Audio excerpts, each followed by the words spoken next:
Hi friends, welcome back to ವಿಪ್ರತು story point. ಸ್ನೇಹಿತರೆ, ಒಲ್ಲದ ಒಲ್ಲವಿನಲ್ಲಿ ಕಥಾ ಸರಣಿಯ 22ನೇ ಭಾಗವನ್ನ ನಾವಿವಾಗ ನೋಡ್ತಾ ಇದೀವಿ. ತಡ ಮಾಡದೆ ಕತೆಗೋಗೋಣ.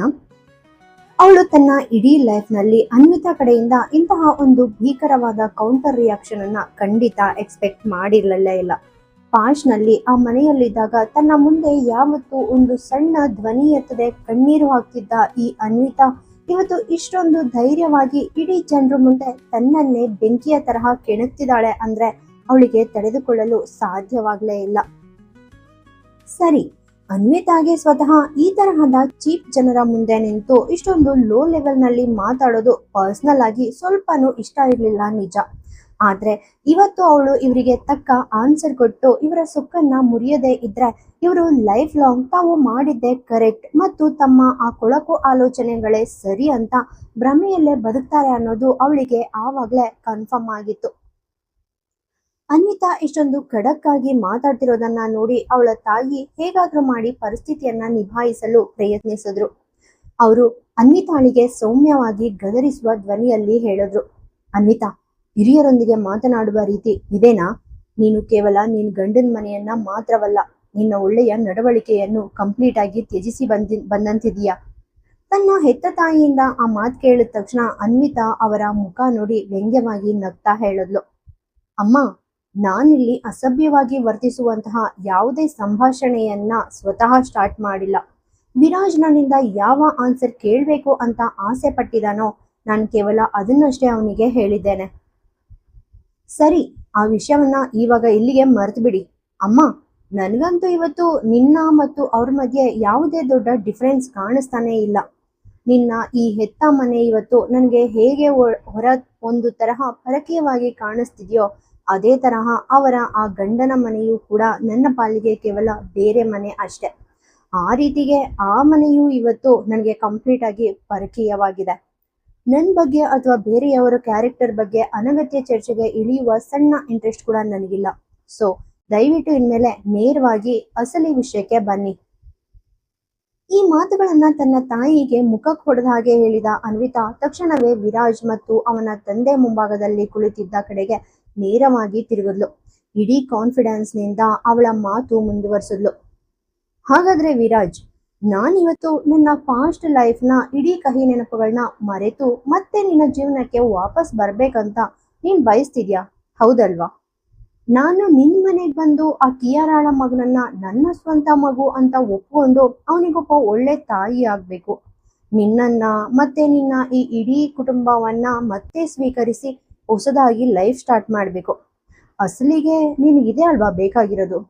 ಬಟ್ ಯಾಕೆ? ಅನ್ವಿತಾ ತನ್ನ ತುಟಿಗಳ ಮೇಲೆ ಒಂದು ಶಾರ್ಟ್ ನಗು ಇಟ್ಕೊಂಡು ಕಂಪ್ಲೀಟ್ ಆತ್ಮವಿಶ್ವಾಸದಿಂದ ವಿರಾಜ್ಗೆ ಈ ಪ್ರಶ್ನೆ ಕೇಳಿದ್ಲು. ಅವಳು ನೇರವಾಗಿ ಅವನ ಕಣ್ಣುಗಳನ್ನೇ ದಿಟ್ಟಿಸಿ ನೋಡ್ತಾ ಇದ್ಲು. ವಿರಾಜ್ ಒಂದು ಕ್ಷಣ ಅವಳ ಆ ಶಾರ್ಪ್ ನೋಟಕ್ಕೆ ಆಶ್ಚರ್ಯಚಕಿತನಾದ್ನು. ಆದರೆ ಮರುಕ್ಷಣವೇ ಅವನು ತನ್ನ ಅದೇ ಹಳೆಯ ನಾಚಿಕೆ ಇಲ್ಲದ ಅಹಂಕಾರದಿಂದ ಅನ್ವಿತಾಳನ್ನ ನೋಡಿ ಒಂದೇ ಲೈನ್ ನಲ್ಲಿ ಉತ್ತರ ಕೊಟ್ಟ, ಹೌದು ಅನ್ವಿತಾ, 100ಕ್ಕೆ 100 ನನಗೆ ಬೇಕಾಗಿರೋದು ಕೇವಲ ಅದೇ ವಿಷಯ ಮಾತ್ರ. ಅವನ ಆ ನಾಚಿಕೆ ಇಲ್ಲದ ಹುಂಬ ಉತ್ತರ ಕೇಳಿದ ತಕ್ಷಣ ಅನ್ವಿತಾಗೆ ಒಳಗೊಳಗೆ ವಿಪರೀತ ಕೋಪ ಬಂದಿತ್ತು. ಆದ್ರೆ ಅವಳು ಆ ಕೋಪವನ್ನ ಕಷ್ಟಪಟ್ಟು ಕಂಟ್ರೋಲ್ ಮಾಡ್ಕೊಳ್ತಾ ವಿರಾಜ್ನ ಮುಖವನ್ನೇ ನೋಡ್ತಾ ಅವನಿಗೆ ಹೇಳಿದ್ಲು, ಸರಿ ವಿರಾಜ್, ನಾನಿವತ್ತು ನಿನ್ನ ಆ ಮಗುವನ್ನ ಮತ್ತೆ ನಿನ್ನ ಇಡೀ ಫ್ಯಾಮಿಲಿಯನ್ನ ಪೂರ್ತಿಯಾಗಿ ಅಕ್ಸೆಪ್ಟ್ ಮಾಡೋಕೆ ರೆಡಿ ಇದ್ದೀನಿ. ಆದ್ರೆ ಅದಕ್ಕೂ ಮುಂದೆ ನೀನು ಕೂಡ ನನ್ನದೊಂದು ಸಣ್ಣ ಕಂಡೀಷನ್ ಅನ್ನ ಒಪ್ಕೊಳ್ಬೇಕಾಗುತ್ತೆ. ಅಸಲಿಗೆ ನಿನ್ ಕೈಯಿಂದ ಅದನ್ನ ಮಾಡೋಕೆ ಸಾಧ್ಯ ಆಗ್ತದಾ ಹೇಳು? ಅನ್ವಿತಾ ಬಾಯಿಂದ ಇಷ್ಟೊಂದು ಸಡನ್ ಆಗಿ ಆ ಮಾತನ್ನ ಕೇಳಿದ ತಕ್ಷಣನೇ ಅವಳ ಹೆತ್ತ ಪೋಷಕರು ಕಂಪ್ಲೀಟ್ ಆಗಿ ಶಾಕ್ ಆದ್ರು. ಆದ್ರೆ ವಿರಾಜ್ ಮಾತ್ರ ಅತಿಯಾದ ಓವರ್ ಕಾನ್ಫಿಡೆನ್ಸ್ ನಿಂದ ತನ್ನ ಎದೆಯುಬ್ಬಿಸಿಕೊಂಡು ಅನ್ವಿತಾಳನ್ನ ತುಂಬಾ ಗರ್ವದಿಂದ ಹೇಳೋದ್ನು, ಹೌದು ಅನ್ವಿತಾ, ಖಂಡಿತ ಯಾಕೆ ಮಾಡೋಕ್ ಸಾಧ್ಯ ಇಲ್ಲ ಹೇಳು? ನೀನು ನಮಗೋಸ್ಕರ, ನಮ್ಮ ವಂಶದ ಮಗುವಿಗೋಸ್ಕರ ಇಷ್ಟೊಂದು ದೊಡ್ಡ ಹೆಜ್ಜೆ ಇಡೋಕೆ ಒಪ್ಕೊಂಡಾಗ ನಾವು ಕೂಡ ಫ್ಯಾಮಿಲಿಗೋಸ್ಕರ ಸ್ವಲ್ಪ ಕಾಂಪ್ರಮೈಸ್ ಮಾಡ್ಕೊಳ್ಳೋದು ಡೆಫಿನೆಟ್ಲಿ ರೆಡಿ ಇರ್ತೀವಿ. ವಿರಾಜ್ ಆಡಿದ ಆ ಹೆಮ್ಮೆಯ ಹೇಳಿಕೆಯನ್ನ ಕೇಳಿದ ತಕ್ಷಣವೇ ಅಲ್ಲಿ ಪಕ್ಕದಲ್ಲಿ ನಿಂತಿದ್ದ ರಿಧಿಮಾ ಅಂಡ್ ರಿಷಬ್ ಇಬ್ರು ಗಾಬರಿಯಿಂದ ಒಬ್ಬರ ಮುಖ ಒಬ್ರು ನೋಡ್ಕೊಳ್ಳೋಕೆ ಸ್ಟಾರ್ಟ್ ಮಾಡಿದ್ರು. ಒಂದು ವೇಳೆ ವಿರಾಜ್ ಇವಳ ಎಲ್ಲ ಡಿಮ್ಯಾಂಡ್ಸ್ ಅನ್ನ ಒಪ್ಕೊಂಡ್ರೆ ಅನ್ವಿತಾ ಇನ್ಮೇಲೆ ವಾಪಸ್ ಅದೇ ಕಮಟು ಮನೆಗೆ ಹೋಗ್ಬೇಕಾಗುತ್ತದೆಯೇ ಅನ್ನೋ ಭಯ ಅವರಿಬ್ರಲ್ಲಿ ಕಾಡೋಕೆ ಸ್ಟಾರ್ಟ್ ಆಯ್ತು.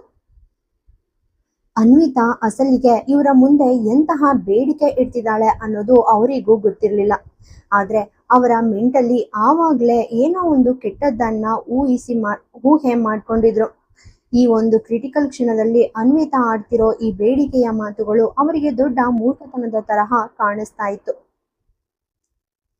ಅನ್ವಿತಾ ವಿರಾಜ್ ಮುಖ ನೋಡಿ ತುಂಬಾ ಗಂಭೀರವಾಗಿ ಹೇಳಿದ್ಲು, ವಿರಾಜ್ ಅವರೇ, ಪ್ಲೀಸ್ ಆತರ ಪಡಬೇಡಿ. ಆನ್ಸರ್ ಕೊಡುವ ಮುಂದೆ ಇನ್ನು 2 ಬಾರಿ ಯೋಚನೆ ಮಾಡಿ. ಆಮೇಲೆ ಇವತ್ತು ಆಡಿದ ಆ ಮಾತುಗಳಿಗೆ ಫ್ಯೂಚರ್ನಲ್ಲಿ ಎಲ್ಲೂ ವಿಷಾದ ಪಡಬಾರ್ದು ಅಷ್ಟೇ.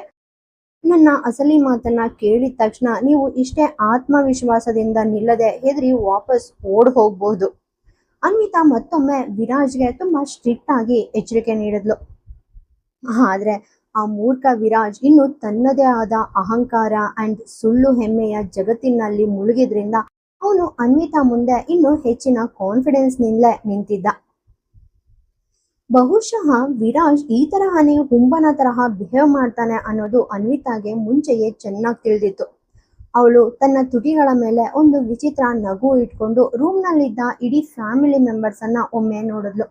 ನಂತರ ಮತ್ತೆ ವಿರಾಜ್ ಕಡೆಗೆ ತಿರುಗಿ ತುಂಬಾ ಶಾರ್ಪ್ ಆಗಿ ಹೇಳಿದ್ಲು, ಸರಿ ವಿರಾಜ್, ಇನ್ಮೇಲೆ ನಿನ್ಗೆ ಅದೇ ಬೇಕು ಅಂದಮೇಲೆ ನಾನಿನ್ನ ಆ ಪ್ರಸ್ತಾಪವನ್ನ ಒಪ್ಕೊಳ್ಳೋಕೆ ಕಂಪ್ಲೀಟ್ ಆಗಿ ರೆಡಿ ಇದ್ದೀನಿ. ಆದ್ರೆ ನಾನು ಇವತ್ತಿನಿಂದ ರಿಹಾನ್ಗೆ ಒಬ್ಬ ಒಳ್ಳೆ ತಾಯಿಯಾಗಿ ಮತ್ತೆ ನಿನ್ನ ಹೆಂಡತಿಯಾಗಿ ಆ ಇಡೀ ಜವಾಬ್ದಾರಿಯನ್ನ ತಗೊಳ್ಳೋಕೆ ಒಪ್ಕೊಳ್ತೀನಿ. ಆದ್ರೆ ವಿರಾಜ್, ನಾನಿವತ್ತು ಹೇಗೆ ನಿನ್ನ ಆ ಮಗುವಿನ ಇಡೀ ಜವಾಬ್ದಾರಿಯನ್ನ ನನ್ನ ಸ್ವಂತ ಮಗು ಅನ್ಕೊಂಡು ಒಪ್ಕೊಳ್ಳೋಕೆ ರೆಡಿ ಆಗಿದ್ದೇನೋ, ಪರ್ಫೆಕ್ಟ್ ಆಗಿ ಅದೇ ಶೈಲಿಯಲ್ಲಿ ಇನ್ಮೇಲೆ ನನ್ನ ಹೊಟ್ಟೆಯಲ್ಲಿ ಬೆಳೀತಿರೋ ನನ್ನ ಭವಿಷ್ಯದ ಮಗುವಿನ ಇಡೀ ಲೈಫ್ನ ಜವಾಬ್ದಾರಿಯನ್ನ ಕೂಡ ನೀನೇ ತಂದೆಯಾಗಿ ಒಪ್ಕೊಳ್ಬೇಕಾಗತ್ತೆ. ಹಾಗಾದ್ರೆ ವಿರಾಜ್, ನಿನ್ ಕೈಯಿಂದ ಈ ದೊಡ್ಡ ಜವಾಬ್ದಾರಿಯನ್ನ ನನ್ನ ಮಗುವಿಗೋಸ್ಕರ ಮಾಡೋಕೆ ಸಾಧ್ಯ ಆಗುತ್ತೆ ಅಂತ ನಿನಗ ಅನ್ನಿಸ್ತದ್ಯಾ? ಹೇಳು.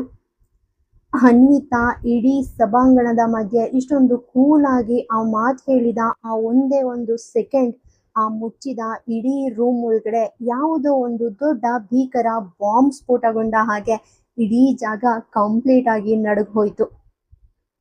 ಆ ಕೋಣೆಯಲ್ಲಿದ್ದ ರಿಷಬ್ ಅಂಡ್ ರಿಧಿಮಾ ಇಬ್ಬರನ್ನ ಬಿಟ್ಟರೆ ಉಳಿದ ಇಡೀ ವಿರಾಜ್ ಗ್ಯಾಂಗ್ ಅಂಡ್ ಅನ್ವಿತಾಳ ಹೆತ್ತ ಪೋಷಕರು ಎಲ್ಲರೂ ತೀವ್ರ ಆಘಾತದಿಂದ ನಿಂತ ಜಾಗದಲ್ಲೇ ಬಾಯಿ ತೆರೆದು ಕಲ್ಲಿನ ಬಂಡೆಯ ತರಹ ಹೆಪ್ಪುಗಟ್ಟಿ ನಿಂತುಬಿಟ್ರು. ಇತ್ತ ಇಡೀ ರೂಮ್ ಶಾಕ್ ನಲ್ಲಿ ತಣ್ಣಗಾಗಿರುವಾಗ ನಮ್ ಅನ್ವಿತಾ ಮಾತ್ರ ಕಂಪ್ಲೀಟ್ ರಿಲ್ಯಾಕ್ಸ್ ಆಗಿ ಸೋಫಾ ಮೇಲೆ ಕುಳಿತುಕೊಂಡು ವಿರಾಜ್ ಮುಖದಲ್ಲಿ ಆವಾಗಲೇ ಮೂಡ್ ಬಂದಿದ್ದ ಆ ಭೀಕರವಾದ ಗಾಬರಿಯ ಮುಖವನ್ನ ತುಂಬಾ ವ್ಯಂಗ್ಯವಾಗಿ ನೋಡ್ತಾ ಇದ್ಲು. ಅನ್ವಿತಾಳ ಮಾತು ಕೇಳಿ ಕೆಲವು ಕ್ಷಣಗಳು ಇಡೀ ಹಾಲ್ ಸ್ತಬ್ಧವಾಗಿತ್ತು. ನಂತರ ವಿರಾಜ್ ತನ್ನ ತಲೆ ಅಲ್ಲಾಡಿಸಿ ಅನ್ವಿತಾಳತ್ತ ಒಂದು ತರಹ ವ್ಯಂಗ್ಯವಾಗಿ ನಗ್ತಾ ನೋಡಿ ಹೇಳ್ದ, ಏನ್ ಅನ್ವಿತಾ, ಇಷ್ಟೊಂದು ಜನರ ಮಧ್ಯೆ ನಿಂತು ನೀನ್ ತಮಾಷೆ ಮಾಡ್ತಿದ್ಯಾ? ನನ್ನನ್ನೇನಾದ್ರೂ ಟೆಸ್ಟ್ ಮಾಡಕ್ಕೆ ಬಯಸ್ತಾ ಇದೆಯಾ? ಹಾಗಿದ್ರೆ ಪ್ಲೀಸ್ ಬೇರೆ ಯಾವ್ದಾದ್ರು ದಾರಿ ಹುಡುಕೋ. ಯಾಕಂದ್ರೆ ನಾವಿಲ್ಲಿಗೆ ಬಂದಿರೋದು ನಮ್ಮ ಲೈಫ್ನ ಒಂದು ಸೀರಿಯಸ್ ವಿಷಯ ಚರ್ಚೆ ಮಾಡೋಕೆ ಹೊರತು ನಿನ್ನ ಈ ಚೀಪ್ ಜೋಕ್ಸ್ ಕೇಳೋಕೆ ಖಂಡಿತ ಅಲ್ಲ. ಲುಕ್, ನೆನ್ಪಿಟ್ಕೋ ಅನ್ವಿತಾ, ಇದು ನಿನ್ನ ಕಾಲೇಜ್ ಕ್ಯಾಂಪಸ್ ಅಲ್ಲ, ಇದು ಮನೆ. ಇಲ್ಲಿ ನಾವು ನಮ್ಮ ಫ್ಯೂಚರ್ನ ಅತ್ಯಂತ ಪ್ರಮುಖವಾದ ಅಂಶದ ಬಗ್ಗೆ ಮಾತಾಡ್ತಿದೀವಿ. ಅದ್ರಲ್ಲೂ ನಿನ್ನ ಭವಿಷ್ಯದ ಮಗುವಿನ ಬಗ್ಗೆ ಏನ್ ಹೇಳ್ತಿದ್ಯಾ? ಕಾಲೇಜು ಹಾಸ್ಟೆಲ್ಗೆ ಹೋದ್ಮೇಲೆನಾದ್ರೂ ಡ್ರಗ್ಸ್ ತಗೊಳಕ್ಕೆ ಸ್ಟಾರ್ಟ್ ಮಾಡಿದ್ಯಾ ಹೇಗೆ? ನೀನ್ ಯಾಕೆ ಇಷ್ಟೊಂದು ಬಾಲಿಶವಾಗಿ ಅಸಂಬದ್ಧವಾಗಿ ಮಾತಾಡ್ತಿದ್ಯಾ ಅನ್ವಿತಾ? ನಿನ್ನನ್ನ ಮತ್ತೆ ನಮ್ಮ ಇಡೀ ಫ್ಯಾಮಿಲಿಯನ್ನ ಬಿಟ್ಬಿಡು. ನೀನ್ ಲೈಫ್ನಲ್ಲಿ ಯಾವತ್ತೂ ತಾಯಿಯಾಗೋಕೆ ಸಾಧ್ಯನೇ ಇಲ್ಲ ಅನ್ನೋ ಅಸಲಿ ಸತ್ಯ ಇವತ್ತು ನಮ್ಮ ಇಡೀ ಕುಟುಂಬಕ್ಕೆ ಚೆನ್ನಾಗಿ ಗೊತ್ತಿದೆ. ಕಳೆದ 3 ವರ್ಷಗಳ ಮ್ಯಾರೇಜ್ ಲೈಫ್ನಲ್ಲಿ ಸಾಧ್ಯವಾಗದ ವಿಷಯ ಕೇವಲ ಈ 1.5 ವರ್ಷದಲ್ಲಿ ಸಡನ್ ಆಗಿ ಹೇಗ್ ಸಾಧ್ಯ ಆಗೋಕೆ ಚಾನ್ಸ್ ಇದೆ ಹೇಳು? ಸೊ ದಯವಿಟ್ಟು ಇನ್ಮೇಲೆ ನಿನ್ನ ಈ ಡ್ರಾಮಾವನ್ನ ಇಲ್ಲಿಗೆ ಸ್ಟಾಪ್ ಮಾಡು. ನೀನ್ ಇನ್ಮೇಲೆ ಏನೇ ಡಿಸಿಷನ್ ತಗೊಂಡ್ರು ಈ ಸತ್ಯವನ್ನ ಮೈಂಡ್ ನಲ್ಲಿ ಇಟ್ಕೊಂಡು ತಗೋ. ಅನಗತ್ಯವಾಗಿ ಮಾತಾಡೋದನ್ನ ನಿಲ್ಸು ಅಂತ ವಿರಾಜ್ ತನ್ನ ಇಡೀ ಸೊಕ್ಕನ್ನ ತೋರಿಸ್ತಾ ಹೇಳ್ದ. ವಿರಾಜ್ ಆಡಿದ ಆ ನಾಚಿಕೆ ಇಲ್ಲದ ಮಾತುಗಳನ್ನ ಕೇಳಿದ ತಕ್ಷಣ ಅನ್ವಿತಾ ಈ ಸಾರಿ ತೀವ್ರವಾದ ಕೋಪದಿಂದ ಅವನ ಕಣ್ಣುಗಳನ್ನ ನೇರವಾಗಿ ದಿಟ್ಟಿಸಿ ನೋಡಿ ಹೇಳಿದ್ಲು, ಕ್ಷಮಿಸಿ ಮಿಸ್ಟರ್ ವಿರಾಜ್, ನಿನ್ನ ಆ ದೊಡ್ಡ ತಪ್ಪು ತಿಳುವಳಿಕೆಯನ್ನ ಇವತ್ತೇ ಕಂಪ್ಲೀಟ್ ಆಗಿ ಕ್ಲಿಯರ್ ಮಾಡೋಕೆ ನಾನು ಬಯಸ್ತೀನಿ. ಇಲ್ಲಿ ಯಾವುದೇ ತಮಾಷೆ ನಡೀತಾ ಇಲ್ಲ, ಅಥವಾ ನಾನ್ ಯಾವುದೇ ಮಾದಕ ವಸ್ತುವಿನ ಪ್ರಭಾವದಿಂದ ಇಷ್ಟೊಂದು ಗಟ್ಟಿಯಾಗಿ ಮಾತಾಡ್ತಾ ಇಲ್ಲ. ನಾನಿವಾಗ ಆಡಿದ ಪ್ರತಿಯೊಂದು ಮಾತು 100ಕ್ಕೆ 100 ಸತ್ಯ. ಆ್ಯಂಡ್ ನಾನು ಪ್ರೆಗ್ನೆಂಟ್ ಇರೋದಕ್ಕೆ ಈವಾಗಲೇ ಇಡೀ ಜನರು ಮುಂದೆ ಲೈವ್ ಆಗಿ ಪ್ರೂಫ್ ಕೊಡಬಲ್ಲೆ. ಅನ್ವಿತಾ ಇಷ್ಟೊಂದು ಅತ್ಯಂತ ಗಟ್ಟಿಯಾದ ದೃಢಧ್ವನಿಯಲ್ಲಿ ಆ ಸತ್ಯ ಹೇಳಿದ್ದನ್ನ ಕೇಳಿದ ತಕ್ಷಣವೇ ಅಲ್ಲಿ ನೆರೆದಿದ್ದ ಇಡೀ ಫ್ಯಾಮಿಲಿಯ ಪ್ರತಿಯೊಬ್ಬ ವ್ಯಕ್ತಿಯು ಒಮ್ಮೆಲೆ ಶಾಕ್ ಆಗಿ ಒಬ್ರು ಮುಖ ಒಬ್ರು ಗಾಬರಿಯಿಂದ ನೋಡ್ಕೊಳ್ಳೋಕೆ ಸ್ಟಾರ್ಟ್ ಮಾಡಿದ್ರು. ಅಷ್ಟರಲ್ಲೇ ಅನ್ವಿತಾಳ ತಂದೆ ತಡೆಯಲಾರದಷ್ಟು ಮುಜುಗರ ಮತ್ತು ಸಿಟ್ಟಿನಿಂದ ಸೋಫಾದಿಂದ ಎದ್ದು ನಿಂತರು. ಅವರು ಸೀದಾ ಅನ್ವಿತಾಳ ಮುಂದೆ ಬಂದು ತುಂಬಾ ಜೋರಾದ ಧ್ವನಿಯಲ್ಲಿ ಗದರಿಸ್ತಾ ಹೇಳಿದ್ರು, ಅನ್ವಿತಾ, ಅಸಲು ಎಂತಹ ಅಸಂಬದ್ಧ ಮಾತುಗಳನ್ನ ಆಡ್ತಾ ಇದೀಯಾ ನೀನು ಇಷ್ಟೊಂದು ಜನರು ಮುಂದೆ? ನೀನು ನಮ್ಮೆಲ್ಲರ ಮೇಲೆ ಕೋಪ ಮಾಡ್ಕೊಂಡಿದ್ಯಾ, ಮತ್ತೆ ಪಾಸ್ಟ್ ನಲ್ಲಿ ನಿನ್ಗೆ ಅನ್ಯಾಯ ಆಗಿದೆ ಅನ್ನೋದನ್ನ ನಾನು ಒಪ್ಕೊಳ್ತೀನಿ. ಆದ್ರೆ ಅದಕ್ಕೋಸ್ಕರ ನೀನು ಇಷ್ಟೊಂದು ಕೀಳಾಗಿ ವರ್ತಿಸಿ ಮಾತನಾಡುವ ಮೂಲಕ ಕೇವಲ ನಿನ್ನನ್ನು ಮಾತ್ರವಲ್ಲ, ಇಡೀ ನಮ್ಮ ಕುಟುಂಬದ ಮರ್ಯಾದೆಯನ್ನ ಹರಾಜಾಕಿ ಮುಜುಗರಗೀಡು ಮಾಡ್ಬೇಕು ಅಂತ ಖಂಡಿತ ಅಲ್ಲ. ಒಂದ್ ವೇಳೆ ನಿನ್ಗೆ ವಿರಾಜ್ ಜೊತೆ ವಾಸಿಸೋಕೆ ಇಷ್ಟ ಇಲ್ದಿದ್ರೆ ನೇರವಾಗಿ ಹೇಳು. ಆದ್ರೆ ನೆನ್ಪಿಟ್ಕೋ, ಈ ಸುಳ್ಳು ನಾಟಕ ಆಡೋ ನಿನ್ಗೆ ಇನ್ಮೇಲೆ ನನ್ನ ಈ ಮನೆಯಲ್ಲಿ ಒಂದು ಸಣ್ಣ ಜಾಗ ಕೂಡ ಸಿಗಲ್ಲ. ಇದು ನನ್ನ ಕಡೆ ತೀರ್ಪು. ಇಲ್ಲಿ ನಿಂತು ಸೀನ್ ಕ್ರಿಯೇಟ್ ಮಾಡೋದ್ರಲ್ಲಿ ಯಾವುದೇ ಅರ್ಥ ಇಲ್ಲ. ಸೊ ಇವಾಗ್ಲೇ ನೀನ್ ಲಗೇಜ್ ಬ್ಯಾಗ್ಸ್ ತಗೊಂಡು ಈ ಮನೆಯಿಂದ ಆಚೆ ಹೊರಟು ಹೋಗು. ಮತ್ತೆ ಲೈಫ್ ನಲ್ಲಿ ಯಾವತ್ತೂ ನನ್ನ ಈ ಬಾಗಿಲಿಗೆ ವಾಪಸ್ ಬರಬೇಡ. ತನ್ನ ಹೆತ್ತ ತಂದೆಯ ಬಾಯಿಂದ ಆ ಭೀಕರವಾದ ನಿಂದನೆಯ ಮಾತುಗಳನ್ನ ಕೇಳಿದ ತಕ್ಷಣ ಅನ್ವಿತಾ ಹಾಗೆ ಅವರ ಪಕ್ಕದಲ್ಲೇ ಬಂದು ನಿಂತ್ಕೊಂಡ್ಲು. ಅವಳು ಅವರ ಕಣ್ಣುಗಳನ್ನ ನೇರವಾಗಿ ನೋಡ್ತಾ ಕಣ್ಣಂಚಿನಲ್ಲಿ ಕಾಡ್ತಾ ಇದ್ದ ಆ ಒಂದು ತರಹದ ತೀವ್ರ ವಿಷಾದದ ಧ್ವನಿಯಲ್ಲೇ ಮೆಲ್ಲಗೆ ಹೇಳಿದ್ಲು, ಅದು ನಿಜಕ್ಕೂ ಅದ್ಭುತವಾಗಿದೆ ಅಲ್ವಾ ಅಪ್ಪ? ಇವಾಗ್ಲಾದ್ರೂ ನಿನ್ ಮನಸ್ಸಿಗೆ ಕಂಪ್ಲೀಟ್ ಆಗಿ ಸಂತೋಷ ಆಗಿರ್ಬೇಕಲ್ವಾ? ನೀನೇನನ್ನ ಬಯಸ್ತಿದ್ಯೋ ಇವತ್ತಿನಿಂದ ನಾನು ಅದನ್ನೇ ಮಾಡೋಕೆ ಕಂಪ್ಲೀಟ್ ಆಗಿ ರೆಡಿ ಇದ್ದೀನಿ. ಆದ್ರೆ ನನ್ನದು ಒಂದೇ ಒಂದು ಷರತ್ತಿದೆ ಅಪ್ಪ. ನೀನ್ ಇನ್ನು ಒಂದು ನಿಮಿಷ ಕೂಡ ನನ್ನ ಈ ವಿಷಯಕ್ಕೆ ನಾಚಿಕೆ ಪಡೋ ಅವಶ್ಯಕತೆ ಖಂಡಿತ ಬರಲ್ಲ. ಅವಳು ತೀವ್ರವಾಗಿ ಬೇಸರಗೊಂಡು ಕಣ್ಣುಗಳಲ್ಲಿ ಕಣ್ಣೀರು ತುಂಬಿಕೊಂಡು ಹೃದಯದಲ್ಲಿ ನೋವಿನ ದೊಡ್ಡ ಸಾಗರವನ್ನೇ ಹೊತ್ಕೊಂಡು ಗಂಟಲಲ್ಲಿ ಸಿಲುಕಿಕೊಂಡಿದ್ದ ಆ ಭಾವುಕ ಧ್ವನಿಯಲ್ಲೇ ಪಕ್ಕದಲ್ಲಿದ್ದ ರಿಧಿಮಾಳನ್ನ ನೋಡಿ ಸನ್ನೆ ಮಾಡ್ತಾ ಹೇಳಿದ್ಲು, ರಿಧಿಮಾ ಪ್ಲೀಸ್, ನನ್ನ ಆ ಬ್ಯಾಗ್ ಇಲ್ಲೇ ಎಲ್ಲೋ ಇರಬೇಕು, ಒಮ್ಮೆ ತಗೊಂಡ್ ಬಾ. ರಿಧಿಮಾಗೆ ಅನ್ವಿತಾಳ ಆ ಒಂದು ಸಣ್ಣ ಸನ್ನೆಯ ಅಸಲಿ ಅರ್ಥ ಆವಾಗಲೇ ಪೂರ್ತಿಯಾಗಿ ಅರ್ಥವಾಗಿತ್ತು. ಅವಳು ತಕ್ಷಣವೇ ಟೇಬಲ್ ಮೇಲೆ ಇಟ್ಟಿದ್ದ ತನ್ನ ಬ್ಯಾಗ್ನಿಂದ ಒಂದು ದೊಡ್ಡ ಕಂದು ಬಣ್ಣದ ಕವರ್ ಅನ್ನ ತೆಗೆದು ಅನ್ವಿತಾಳ ಕೈಗೆ ಹಿಡ್ಕೊಂಡಿಡಿದ್ಲು. ಅನ್ವಿತಾ ತನ್ನ ನಡುತ್ತಿದ್ದ ಕೈಗಳಿಂದ ಬಹಳ ಕಷ್ಟಪಟ್ಟು ಆ ಕವರ್ ಅನ್ನ ಓಪನ್ ಮಾಡಿ ಒಳಗಿದ್ದ ಆ ಬಿಳಿ ಕಾಗದದ ಡಾಕ್ಯುಮೆಂಟ್ಸ್ ಅನ್ನ ಆಚೆ ತೆಗೆದ್ಲು. ಅದು ಅನ್ವಿತಾಳ ಅಫಿಷಿಯಲ್ ಮೆಡಿಕಲ್ ಪ್ರೆಗ್ನೆನ್ಸಿ ರಿಪೋರ್ಟ್ ಆಗಿತ್ತು. ಅಷ್ಟೇ ಅಲ್ಲ, ಅದಕ್ಕೆ ಅಲ್ಟ್ರಾಸೌಂಡ್ ಸ್ಕ್ಯಾನ್ ಕಾಪಿಯನ್ನ ಕೂಡ ಲಗತ್ತಿಸಲಾಗಿತ್ತು.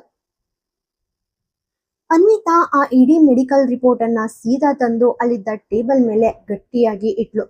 ತನ್ನಲ್ಲಿ ಉಳಿದಿದ್ದ ಇಡೀ ಧೈರ್ಯವನ್ನ ಒಟ್ಟುಗೂಡಿಸ್ಕೊಂಡು ರೂಮ್ನಲ್ಲಿದ್ದ ಪ್ರತಿಯೊಬ್ಬರ ಮುಖವನ್ನ ಶಾರ್ಪ್ ಆಗಿ ನೋಡ್ತಾ ಹರಿತವಾದ ಧ್ವನಿಯಲ್ಲಿ ಹೇಳಿದ್ಲು, ಇದೇ ನೋಡಿ ನನ್ನ ಅಸಲಿ ಪ್ರೆಗ್ನೆನ್ಸಿ ಮೆಡಿಕಲ್ ರಿಪೋರ್ಟ್.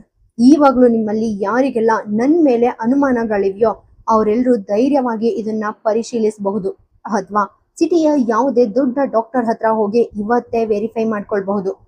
ನನ್ಗೆ ಇಷ್ಟೊಂದು ಜನರು ಮುಂದೆ ನಿಂತು ನನ್ನ ಪರ್ಸನಲ್ ಲೈಫ್ನ ಇಷ್ಟೊಂದು ದೊಡ್ಡ ಸೀಕ್ರೆಟ್ ಅನ್ನ ಈ ತರಹ ಸಾಬೀತುಪಡಿಸೋಕೆ ಸ್ವಲ್ಪನೂ ಇಷ್ಟ ಇರಲಿಲ್ಲ. ಆದ್ರೆ ಕೆಲವೊಮ್ಮೆ ಈ ಸಮಾಜದಲ್ಲಿ ನಮ್ಮ ಅಸಲಿ ಅಸ್ತಿತ್ವವನ್ನ ಉಳಿಸ್ಕೊಳ್ಬೇಕಾದ್ರೆ ನಾವು ಕೂಡ ಸ್ವಲ್ಪ ನಾಚಿಕೆಯನ್ನ ಬಿಟ್ಟು ಮಾತಾಡ್ಬೇಕಾಗುತ್ತೆ. ಇಲ್ಲದೆ ಇದ್ರೆ ನಿಮ್ಮ ತರಹದ ಈ ಕಪಟ ಗೌರವಾನ್ವಿತ ಜನರಿಗೆ ಸತ್ಯ ಯಾವತ್ತೂ ಅರ್ಥ ಆಗೋದೇ ಇಲ್ಲ. ಹಾಗಾಗಿ ದಯವಿಟ್ಟು ಇವಾಗ ಎಲ್ರೂ ಸೇರಿ ಈ ರಿಪೋರ್ಟ್ ಅನ್ನ ಕಣ್ಬಿಟ್ಟು ನೀಟಾಗಿ ನೋಡಿ. ಆಮೇಲೆ ಸ್ವಲ್ಪ ಸಮಯದ ಮುಂದೆ ನೀವು ಆಡಿದ ಆ ಮಾತುಗಳು ಈವಾಗ್ಲೂ ನಿಮ್ಗೆ ಬೇಕೇ ಅನ್ನೋದನ್ನ ನೀವೇ ಡಿಸೈಡ್ ಮಾಡಿ. ಅನ್ವಿತಾ ಆ ಇಡೀ ಸತ್ಯದ ಮಾತುಗಳನ್ನ ಆಡುವಷ್ಟರಲ್ಲಿ ತನ್ನ ಒಳಗಿದ್ದ ಇಡೀ ಧೈರ್ಯ ಮತ್ತು ಶಕ್ತಿಯನ್ನ ಕಂಪ್ಲೀಟ್ ಆಗಿ ಕಳೆದುಕೊಂಡಿದ್ಲು. ಆ ಬಿಗುವಿನ ವಾತಾವರಣ ಅವಳಿಗೆ ತಡೆಯಲು ಸಾಧ್ಯವಾಗ್ತಾ ಇರಲಿಲ್ಲ. ಹಾಗಾಗಿ ಅವಳು ತನ್ನ ಆ ನುಚ್ಚು ನೂರಾಗಿದ್ದ ಮನಸ್ಸನ್ನ ಹೇಗೋ ನಿಯಂತ್ರಿಸ್ಕೊಳ್ತಾ ಸದ್ದಿಲ್ಲದೆ ಆ ಸಭಾಂಗಣದಿಂದ ಹೊರಗೆ ನಡೆದು ಬಂದು ಉದ್ಯಾನದಲ್ಲಿದ್ದ ಆ ಹಳೆಯ ಕಬ್ಬಿಣದ ಚೇರ್ ಮೇಲೆ ಒಂಟಿಯಾಗಿ ಕುಳಿತುಕೊಂಡ್ಳು. ಅವಳು ಅಲ್ಲಿ ಕುಳಿತ ಆ ಮರುಕ್ಷಣವೇ ಅವಳ ಕಣ್ಣುಗಳಲ್ಲಿ ಇಷ್ಟು ಹೊತ್ತು ಹೆಪ್ಪುಗಟ್ಟಿದ್ದ ಆ ಕಣ್ಣೀರು ಒಂದೇ ಸಮನೆ ಜಲಪಾತದ ತರಹ ಕೆನ್ನೆ ಮೇಲೆ ನಾನ್ ಸ್ಟಾಪ್ ಆಗಿ ಹರಿಯೋಕೆ ಸ್ಟಾರ್ಟ್ ಆಯಿತು. ಅವಳು ಎದುರಿಗಿದ್ದ ಮರಗಳನ್ನ ಬ್ಲಾಂಕ್ ಆಗಿ ನೋಡ್ತಾ ತುಂಬಾ ಸೈಲೆಂಟ್ ಆಗಿ ಕಣ್ಣೀರ್ ಹಾಕ್ತಾ ಅಳ್ತಾ ಕುಳಿತಿದ್ಲು. ಆ ಒಂದು ಕಷ್ಟದ ಕ್ಷಣದಲ್ಲಿ ತನ್ನ ಹೆತ್ತ ಪೋಷಕರು ಮತ್ತು ಹಿರಿಯರ ಮುಂದೆ ತನ್ನ ಪ್ರೆಗ್ನೆನ್ಸಿ ವಿಷಯವನ್ನ ಈ ತರಹ ಓಪನ್ ಆಗಿ ಪ್ರೂಫ್ ಇಟ್ಟು ಸಾಬೀತುಪಡಿಸೋದು ಒಬ್ಬ ಹೆಣ್ಣಾಗಿ ತನ್ಗೆ ಎಷ್ಟು ದೊಡ್ಡ ಮುಜುಗರದ ವಿಷಯ ಅನ್ನೋದು ಕೇವಲ ಅವಳ ಆತ್ಮಕ್ಕೆ ಮಾತ್ರ ಇವತ್ತು ಚೆನ್ನಾಗಿ ಅರ್ಥ ಆಗ್ತಾ ಇತ್ತು. ಆದ್ರೆ ಅವಳು ಇವತ್ತು ಈ ಕಠಿಣ ಹೆಜ್ಜೆಯನ್ನ ಇಟ್ಟಿದ್ದು ಯಾವುದೇ ತನ್ನ ಸ್ವಂತ ಆನಂದಕ್ಕಾಗಿ ಅಥವಾ ಖುಷಿಗಾಗಿ ಖಂಡಿತ ಆಗಿರ್ಲಿಲ್ಲ. ಅವಳು ಇಡೀ ಲೈಫ್ ನಲ್ಲಿ ಜನರ ನಿಂದನೆ ಕೇಳಿ ಕೇಳಿ ಕಂಪ್ಲೀಟ್ ಆಗಿ ಸುಸ್ತಾಗಿ ಹೋಗಿದ್ಲು. ಪಾಸ್ಟ್ ನಲ್ಲಿ ಅವಳು ಇವರಿಗೆ ಸತ್ಯವನ್ನ ವಿವರಿಸಲಿಕ್ಕೆ ಎಷ್ಟೋ ಬಾರಿ ಕಣ್ಣೀರ್ ಹಾಕಿ ಪ್ರಯತ್ನಿಸಿದ್ಲು, ಕೈ ಮುಗಿದು ಬೇಡ್ಕೊಂಡಿದ್ಲು. ಆದ್ರೆ ಇವರೆಲ್ಲರೂ ತಮ್ಮ ಕಣ್ಣುಗಳಿಗೆ ಸಮಾಜದ ಮರ್ಯಾದೆಯ ಬಟ್ಟೆ ಕಟ್ಕೊಂಡು ಕೇವಲ ಅವಳನ್ನೇ ಪಾಪಿ ಅಂತ ದೂಷಿಸ್ತಿದ್ರು. ಒಂದ್ ವೇಳೆ ನಿಜವಾಗಿಯೂ ತನ್ನದೇ ತಪ್ಪಾಗಿದ್ರೆ ಅವಳು ಇಷ್ಟೊತ್ತಿಗೆ ಅದನ್ನ ತುಂಬಾ ಈಸಿಯಾಗಿ ಒಪ್ಕೊಂಡ್ ಬಿಡ್ತಾ ಇದ್ಲು. ಆದ್ರೆ ಆ ವಿರಾಜ್ ಮಾಡಿದ ದ್ರೋಹದ ಮಧ್ಯೆ ಅವಳದ್ದೇನು ತಪ್ಪಿರ್ಲಿಲ್ಲ. ಅಂಡ್ ಈ ಜಗತ್ತಿನಲ್ಲಿ ಅನ್ಯಾಯ ಮಾಡೋನ್ಗಿಂತ ಆ ಅನ್ಯಾಯವನ್ನ ಸದ್ದಿ ಇಲ್ಲದೆ ಸಹಿಸ್ಕೊಳ್ಳುವವನೇ ಇನ್ನು ದೊಡ್ಡ ಅಪರಾಧಿ ಅನ್ನೋದು ಅವಳಿಗೆ ಗೊತ್ತಿತ್ತು. ಹಾಗಾಗಿ ಆ ಅನ್ಯಾಯದ ವಿರುದ್ಧ ಧ್ವನಿ ಎತ್ತದೆ ಇರೋದು ಇನ್ನೂ ದೊಡ್ಡ ತಪ್ಪಾಗ್ತಿತ್ತು. ಅನ್ವಿತಾಗೆ ಅಸಲಿಗೆ ಇವತ್ತು ಇಲ್ಲಿಗೆ ಬರೋ ಅವಶ್ಯಕತೆನೇ ಇರ್ಲಿಲ್ಲ. ಅವಳು ಬಯಸಿದ್ರೆ ಕಾಲೇಜಿನಲ್ಲೇ ಆರಾಮಾಗಿ ಇರಬಹುದಿತ್ತು. ಅವಳ ತಂದೆ ಆವಾಗ್ಲೇ ಅವಳಿಗೆ ಈ ಮನೆಗೆ ಬರದಂತೆ ತಡೆದಿದ್ರು. ಈ ಇಡೀ ಹೈ ಡ್ರಾಮಾ ಕೂಡ ನಡೀತಾ ಇರಲಿಲ್ಲ. ಆದ್ರೆ ಅವಳು ಇವತ್ತು ಉದ್ದೇಶಪೂರ್ವಕವಾಗಿಯೇ ತನ್ನ ಇಡೀ ಶಕ್ತಿ ಒಟ್ಟುಗೂಡಿಸಿ ಇಲ್ಲಿಗೆ ಬಂದಿದ್ದಾಳೆ. ಯಾಕಂದ್ರೆ ಇವತ್ತು ಕೂಡ ಅವಳು ಈ ಜನರಿಗೆ ಹೆದರಿ ಬೆನ್ನು ತಿರುಗಿಸಿ ಓಡ್ ಹೋಗಿದ್ರೆ ಇವರು ಲೈಫ್ ಲಾಂಗ್ ಈ ಇಡೀ ಜಗತ್ತಿನ ಮುಂದೆ ಕೇವಲ ಅವಳನ್ನೇ ದೂಷಿಸ್ತಾ ಇರ್ತಿದ್ರು ಅನ್ನೋದು ಅವಳಿಗೆ ಚೆನ್ನಾಗಿ ಗೊತ್ತಿತ್ತು. ಅಷ್ಟೇ ಅಲ್ಲ, ಇದ್ರ ಹಿಂದೆ ಇನ್ನೊಂದು ಅತ್ಯಂತ ಇಂಪಾರ್ಟೆಂಟ್ ವಿಷಯ ಕೂಡ ಇತ್ತು. ಒಂದ್ ವೇಳೆ ಇವತ್ತು ಅನ್ವಿತಾ ಈ ವಿರಾಜ್ ಸಂಬಂಧವನ್ನ ಕಂಪ್ಲೀಟ್ ಆಗಿ ಎಕ್ಸ್ಪೋಸ್ ಮಾಡಿ ರಿಜೆಕ್ಟ್ ಮಾಡದೇ ಇದ್ದಿದ್ರೆ ಈ ವಿರಾಜ್ ಫ್ಯಾಮಿಲಿಯ ಜನ ವಂಶೋದ್ಧಾರಕ್ಕೆ ಅಂತ ವಿರಾಜ್ ಲೈಫ್ ಒಳಗಡೆ ಇನ್ಯಾರೋ ಒಬ್ಬ ಅಮಾಯಕ ಹುಡುಗಿಯನ್ನ ಮದ್ವೆ ಮಾಡಿಸಿ ತರ್ತಿದ್ರು. ವಿರಾಜ್ನಂತಹ ಒಬ್ಬ ವಿಕೃತ ಪುರುಷನಿಗೆ ಹೆಣ್ಣಿನ ನೋವು ಸ್ವಲ್ಪನೂ ಅರ್ಥ ಆಗಲ್ಲ. ಅವನು ಕೇವಲ ತನ್ನ ಸ್ವಾರ್ಥಕ್ಕಾಗಿ ಎಂತಹ ಕೀಳು ಕೃತ್ಯವನ್ನ ಮಾಡೋಕ್ಕೂ ಹಿಂಜರಿಯಲ್ಲ. ಹಾಗಾಗಿ ಇನ್ಮೇಲೆ ಮತ್ಯಾವ ಒಬ್ಬ ಹೆಣ್ಣು ಕೂಡ ಇವನ ಆ ನರಕದ ಲೈಫ್ ಒಳಗಡೆ ಬಂದು ಬಲಿಪಶು ಆಗ್ಬಾರ್ದು ಅಂತಾನೆ ಅನ್ವಿತಾ ಯೋಚನೆ ಮಾಡಿದ್ಲು. ಎಲ್ಲದಕ್ಕಿಂತ ಹೆಚ್ಚಾಗಿ ಅವನು ತನಗೆ ಮಾಡಿದ ಆ ಇಡೀ ಮಾನಸಿಕ ಹಿಂಸೆಗೆ ಇವತ್ತು ಕಾನೂನುಬದ್ಧವಾಗಿ ಅವನಿಗೆ ತಕ್ಕ ಶಿಕ್ಷೆ ಆಗ್ಲೇಬೇಕು ಅಂತ ಅನ್ವಿತಾ ಗಟ್ಟಿಯಾಗಿ ಡಿಸೈಡ್ ಮಾಡಿದ್ಲು. ಅದಕ್ಕಾಗಿನೇ ಅವಳಿವತ್ತು ಇಷ್ಟೊಂದು ದೊಡ್ಡ ರಿಸ್ಕ್ ತಗೊಂಡು ಈ ಕಠಿಣ ನಿರ್ಧಾರಕ್ಕೆ ಬಂದಿದ್ಲು. ಅವಳಿಗೆ ಚೆನ್ನಾಗಿ ಗೊತ್ತಿತ್ತು ಇವತ್ತು ಈ ಸತ್ಯದ ಬಾಂಬ್ ಸ್ಫೋಟಿಸಿದ ಮೇಲೆ ತನ್ನ ಹೆತ್ತ ಪೋಷಕರ ಮನೆಗೆ ಮತ್ತೆ ವಾಪಸ್ ಬರೋ ಇಡೀ ಭರವಸೆಯ ಬಾಗಿಲು ಇವತ್ತಿಗೆ ಶಾಶ್ವತವಾಗಿ ಕ್ಲೋಸ್ ಆಗೋಗುತ್ತೆ ಅಂತ. ಆದ್ರೆ ಈ ಕೆಲಸ ಮಾಡಿದ ನಂತರ ಅವಳ ಮನಸ್ಸು ಇವಾಗ ಎಂದಿಗಿಂತ ಇನ್ನು ಸಿಕ್ಕಾಪಟ್ಟೆ ಹಗುರವಾದಾಗೆ ಅನ್ನಿಸ್ತು. ಕಳೆದ 1.5 ವರ್ಷದಿಂದ ಅವಳ ಹೃದಯದ ಆಳದಲ್ಲಿ ನಿಶ್ಚಲವಾಗಿ ತುಂಬಿಕೊಂಡಿದ್ದ ಆ ಇಡೀ ದುಃಖದ ವಿಷ ಇವತ್ತು ಆ ಕಣ್ಣೀರಿನ ಮುಖಾಂತರ ನಿಧಾನವಾಗಿ ಬಾಡಿಯಿಂದ ಹೊರಗೆ ಬರ್ತಾ ಇತ್ತು. ಅಳುವುದು ಮನುಷ್ಯನ ಇಡೀ ಹೃದಯವನ್ನ ಕಂಪ್ಲೀಟ್ ಆಗಿ ಹಗುರಗೊಳಿಸುತ್ತೆ ಅಲ್ವಾ? ಅನ್ವಿತಾ ಒಂದು ಸುದೀರ್ಘವಾದ ಆಳವಾದ ಉಸಿರು ತಗೊಂಡು ಕಣ್ಮುಚ್ಚಿ ಇವಾಗ ಒಳಗಡೆ ಆ ಹಾಲ್ನಲ್ಲಿ ಆ ಕಳ್ಳರ ಮಧ್ಯೆ ಅಸಲು ಏನೆಲ್ಲ ನಡೀತಾ ಇರಬಹುದು ಅಂತ ಮೆಂಟಲಿ ಜಡ್ಜ್ ಮಾಡಿದ್ಲು. ನಂತರ ಇನ್ಮೇಲೆ ಅವರ ಇಡೀ ಸೊಕ್ಕನ್ನ ಮುರಿಯೋಕೆ ಕಂಪ್ಲೀಟ್ ಕಾನ್ಫಿಡೆನ್ಸ್ ನಿಂತ ಮತ್ತೆ ಎದ್ದು ನಿಂತು ಒಳಗಡೆ ಹೆಜ್ಜೆ ಹಾಕಿದ್ಲು. ಅನ್ವಿತಾ ಮತ್ತೆ ಆ ಸಭಾಂಗಣದ ಒಳಗಡೆ ಪ್ರವೇಶಿಸಿದ ತಕ್ಷಣವೇ ಅಲ್ಲಿದ್ದ ಇಡೀ ಜನರ ಕೆರಳಿದ ಗದ್ದಲ ಸಡನ್ ಆಗಿ ಕಂಪ್ಲೀಟ್ ಆಗಿ ಸೈಲೆಂಟ್ ಆಯ್ತು. ಆಗ ಕೋಪದಿಂದ ಮುಖ ಕಪ್ಪಾಗಿಸಿಕೊಂಡಿದ್ದ ವಿರಾಜ್ ನೇರವಾಗಿ ಬಂದು ಅವಳ ಮುಂದೆ ನಿಂತ್ಕೊಂಡು ಅವಳ ಕಣ್ಣುಗಳನ್ನ ಕ್ರೂರವಾಗಿ ದಿಟ್ಟಿಸ್ತಾ ಅನ್ವಿತಾಳ ಮಣಿಕಟ್ಟನ್ನ ವಿಪರೀತ ಬಿಗಿಯಾಗಿ ಹಿಡಿದು ಹಲ್ ಕಡಿತಾ ಹೇಳ್ದ, ಸರಿ ಹೋಗೋದ್ರೆ ಓದೋ ನೆಪದಲ್ಲಿ ಮತ್ತೆ ಸ್ವಂತ ಕಾಲಿನ ಮೇಲೆ ನಿಲ್ಲೋ ನಾಟಕದಲ್ಲಿ ನೀನು ಹೊರಗಡೆ ಇಷ್ಟೊಂದು ದಿನ ಇದನ್ನೇ ಮಾಡ್ತಾ ಇದ್ದಿದ್ದು ಅಲ್ವಾ ಅನ್ವಿತಾ? ಈ ನಾಚಿಕೆ ಇಲ್ಲದ ಕೆಲಸವನ್ನ ಮಾಡುವಾಗ ನೀನು ಇನ್ನೂ ಒಬ್ಬ ವಿವಾಹಿತ ಹೆಣ್ಣು ಮತ್ತೆ ನನ್ಗೆ ಇನ್ನೂ ನಿನ್ನಿಂದ ಅಫಿಷಿಯಲ್ ಆಗಿ ಡಿವೋರ್ಸ್ ಸಿಕ್ಕಿಲ್ಲ ಅನ್ನೋ ಅಸಲಿ ವಿಷಯ ನಿನಗೊಂದ್ಸಾರಿನೂ ನೆನ್ಪಿಗೆ ಬರ್ಲೇ ಇಲ್ವಾ? ಅವನು ಸೀದಾ ತನ್ನ ಪೋಷಕರ ಕಡೆ ತಿರುಗಿ ಕೂಗ್ದ. ಅಮ್ಮ, ಅಪ್ಪ, ಅವತ್ತು ನಾನು ಈ ವಿಷಯವನ್ನ ನಿಮ್ ಮುಂದೆ ಹೇಳುವಾಗ ನೀವಿಬ್ರು ನನ್ ಮೇಲೆ ತುಂಬಾ ಬೇಜಾರ್ ಮಾಡ್ಕೊಂಡಿದ್ರಿ ಅಲ್ವಾ? ನಾನ್ ನಿಮ್ಗೆ ಆವಾಗ್ಲೇ ಸ್ಪಷ್ಟವಾಗಿ ಹೇಳಿದ್ದೆ, ಇವಳು ಈ ಮನೆ ಬಿಟ್ಟು ಹೋಗಿದ್ದು ಕೇವಲ ಕಿಯಾರ ಅಥವಾ ನನ್ನಿಂದ ಖಂಡಿತ ಅಲ್ಲ. ಬದಲಾಗಿ ಹೊರಗಡೆ ತನ್ನ ಹವ್ಯಾಸಗಳನ್ನ ಪೂರೈಸ್ಕೊಳ್ಳೋಕೆ ಮತ್ತೆ ತಪ್ಪು ದಾರಿಯಲ್ಲಿ ತೇಲಾಡೋಕೆ ಅಂತಾನೆ ಇವಳು ನಾಟಕ ಆಡಿ ಹೋದದ್ದು. ಮತ್ತೆ ಇವಾಗ ನನ್ಗೆ ಕಂಪ್ಲೀಟ್ ಆಗಿ ಅರ್ಥ ಆಯ್ತು, ಇವಳು ಇವತ್ತೇ ಯಾಕೆ ಇಷ್ಟೊಂದು ಅರ್ಜೆಂಟ್ ಆಗಿ ಈ ಮನೆಗೆ ವಾಪಸ್ ಬಂದಿದ್ದಾಳೆ ಅಂತ. ಯಾಕಂದ್ರೆ ಇವಳ ಆ ಶ್ರೀಮಂತ ಗೆಳೆಯ ಇನ್ಯಾರೋ ಬೇರೆ ಹುಡುಗಿಯನ್ನ ಮದ್ವೆ ಆಗ್ತಿದ್ದಾನೆ ಅನ್ನೋ ನ್ಯೂಸ್ ಇವತ್ತೇ ಮೀಡಿಯಾದಲ್ಲಿ ಬಂದಿದೆ. ಆ ಶ್ರೀಮಂತ ಉದ್ಯಮಿ ಇವಳನ್ನ ಅಂಡ್ ಇವಳ ಹೊಟ್ಟೆಯಲ್ಲಿರೋ ತನ್ನ ಮಗುವನ್ನ ರೋಡ್ ನಲ್ಲಿ ಅರ್ಧ ದಾರಿಯಲ್ಲೇ ಕೈ ಬಿಟ್ಟು ಹೋಗಿದ್ದಾನೆ. ಅದಕ್ಕೆ ಇವಳಿವಾಗ ನಮ್ಮ ಅಸಹಾಯಕತೆಯನ್ನ ಯೂಸ್ ಮಾಡೋಕೆ ಇಲ್ಲಿಗೆ ಬಂದಿದ್ದಾಳೆ. ಈ ಪ್ರಪಂಚದ ನಿಂದನೆಯಿಂದ ತಪ್ಪಿಸ್ಕೊಳ್ಳೋಕೆ ಇವತ್ತು ಸದ್ದಿಲ್ದೆ ತನ್ನ ಹೊಟ್ಟೆಲಿರೋ ಮಗುವಿಗೆ ನನ್ನ ಹೆಸರು ಕೊಡೋಕೆ ಪ್ಲಾನ್ ಮಾಡ್ತಾ ಇದ್ದಾಳೆ. ಯಾಕಂದ್ರೆ ಇವಳಿಲ್ದೆ ನಮ್ಗೆ ರಿಹಾನನ್ನ ಬೆಳೆಸೋಕೆ ಆಗಲ್ಲ, ನಮ್ಗೆ ಇವಳ ಅವಶ್ಯಕತೆ ಇದೆ ಅಂತ ಇವಳು ಅನ್ಕೊಂಡಿದ್ದಾಳೆ ಅನ್ಸುತ್ತೆ. ಆದ್ರೆ ಅಮ್ಮ, ಅಪ್ಪ, ಇಂತಹ ಕ್ಯಾರೆಕ್ಟರ್ ಇಲ್ಲದ ಹುಡುಗಿಯನ್ನ ನನ್ನ ಮಗನಿಗೆ ತಾಯಿಯಾಗಿ ಒಪ್ಕೊಳ್ಳೋಕೆ ನನ್ನ ಕೈಯಿಂದ ಖಂಡಿತ ಸಾಧ್ಯನೇ ಇಲ್ಲ. ನಾನ್ ಆ ತಪ್ಪು ಯಾವತ್ತೂ ಮಾಡಲ್ಲ. ಹೀಗೆ ಹೇಳ್ತಾ ವಿರಾಜ್ ಅನ್ವಿತಾಳ ಮಣಿಕಟ್ಟನ್ನ ಇನ್ನೂ ವಿಪರೀತವಾಗಿ ತಿರುಗಿಸ್ದ. ಅವನ ಆ ಕ್ರೂರ ಕೈಗಳ ಬಿಗಿ ಹಿಡಿತಕ್ಕೆ ಸಿಕ್ಕಿ ಅನ್ವಿತಾಳಿಗೆ ತಡೆಯಲಾರದಷ್ಟು ವಿಪರೀತ ನೋವಾಗಿ ಕಣ್ಣುಗಳಿಂದ ತಾನಾಗಿಯೇ ನೀರ್ ಜಾರೋಕೆ ಸ್ಟಾರ್ಟ್ ಆಯ್ತು.